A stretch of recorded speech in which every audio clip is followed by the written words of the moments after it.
be for candidate Walker. 2 minutes, please, again. Are you willing to support a vote of the people to reinstate the $28 park assessment that was recently voided? Would you be willing to support going slightly higher to improve parks and recreation more? Yeah, the 28 was not a problem because we voted that through the beginning. Apparently there's some technicality that something happened with the voting, or I don't know exactly what's going on. The way I've heard it through the grapevine, that it had to be a few more people percentage-wise in order to keep that in the books, and that's why we lost the lawsuit, which to me is a travesty. I mean, the county was already taking care of our parks before we became a city. It was automatic that we had to take care of our own parks. So I was for paying the extra money to keep the parks in. $28 is going out to lunch with your friend. I mean, that's ridiculous to ask people that they can't do that. And if you're a property owner in the area, and we are a city. It's not like you're out in the middle of nowhere and you don't have to go along with anything. But if we vote that through, it really needs to be able to stay there. On the other side of that, where's the limit? What else are we going to add? Anything that has to be added through recreation or parks or anything has to be with the vote. It has to go through the city, through the people to be able to make that decision. It's not right for 5 or 6 people to sit on a panel and decide all that. It really has to go to a vote every time when we're going to add stuff like that because, hey, it's not our money. It's everybody's money. And we're not opium addicts out here, and that's what I'm not. So, yeah, I do want the $28 back because it's ridiculous. We have to have that quality of life for our children. Where are they supposed to go? Where are we supposed to have the soccer and the baseball? I mean, that's just ridiculous to even think that we can't do that. I'm in favor of keeping the parks open at all costs. However, I do believe that the courts have ruled that the assessment was legally flawed. The county engineers did that for us, and we depended upon them to do a good job, and evidently they didn't. As far as the $28 is concerned, I think it's inadequate. I think that we have to have better and more funding, not only to maintain the 3 small parks that we have, but also to grow the parks, again, long term. I'm not talking about tomorrow or next year, but I think we need a good, sound development plan for our parks, a 10-year plan, and we need to have a much better funding instrument that is legal and secure and that cannot be challenged in the courts.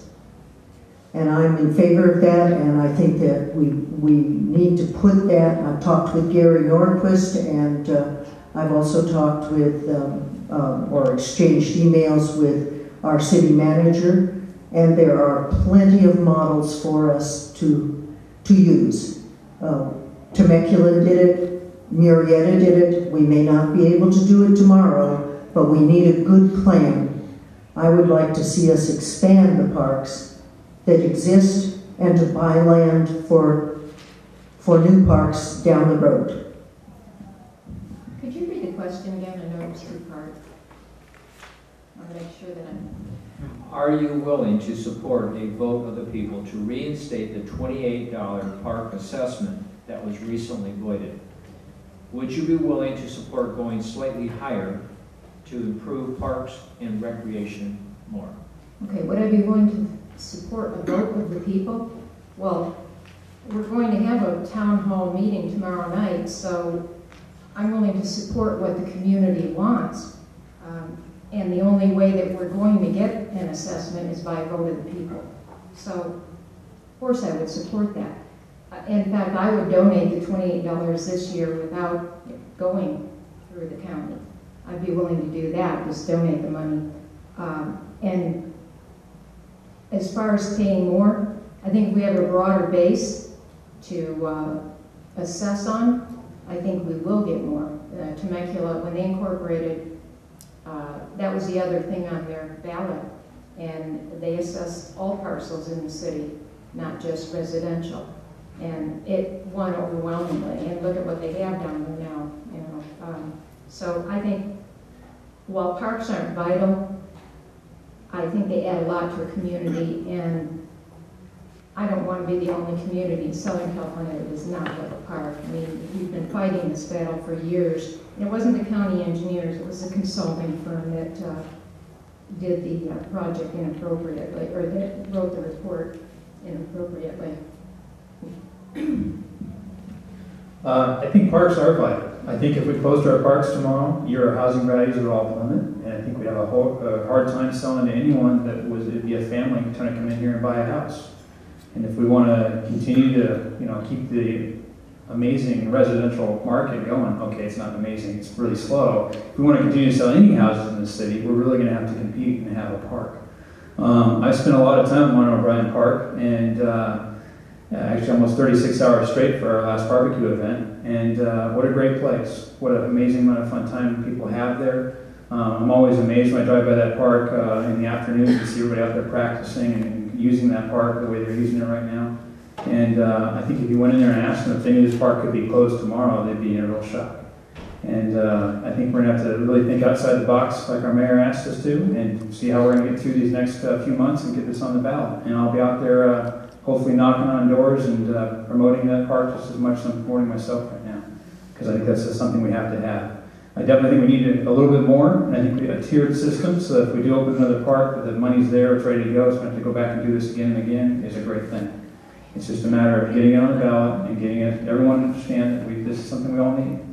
And without it, we could really be in a lot more hurt than we're in right now.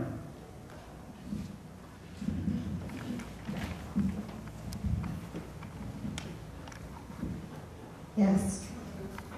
Parks are vital. I agree with the quality of life. It's actually a selling point to bring in businesses. Businesses are not going to want to come open up in a residential area, a commercial area that has closed our parks and closed, you know, our access to the community quality of life that we need to have here.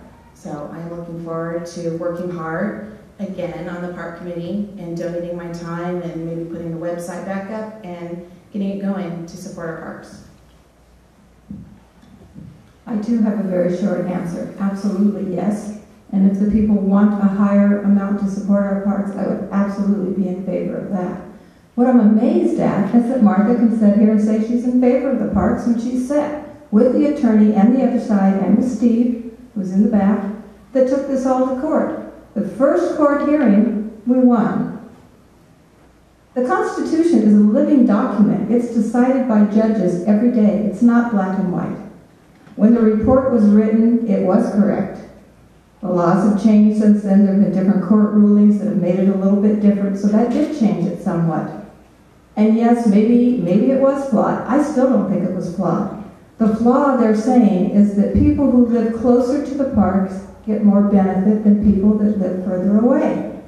But when we only have one park with ball fields, with play equipment, with green grass, with flushing toilets, everybody in the community gets benefit from that. Ben comes from 6 miles away or so to use that park.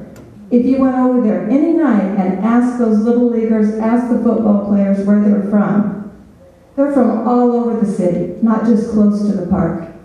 The judges that heard it, the 3 judges that heard the second hearing, didn't understand. They called it a community park, like it was in a neighborhood, and that neighborhood got the benefit. That's not the way it is. The whole community gets the benefit of Martha O'Brien Park.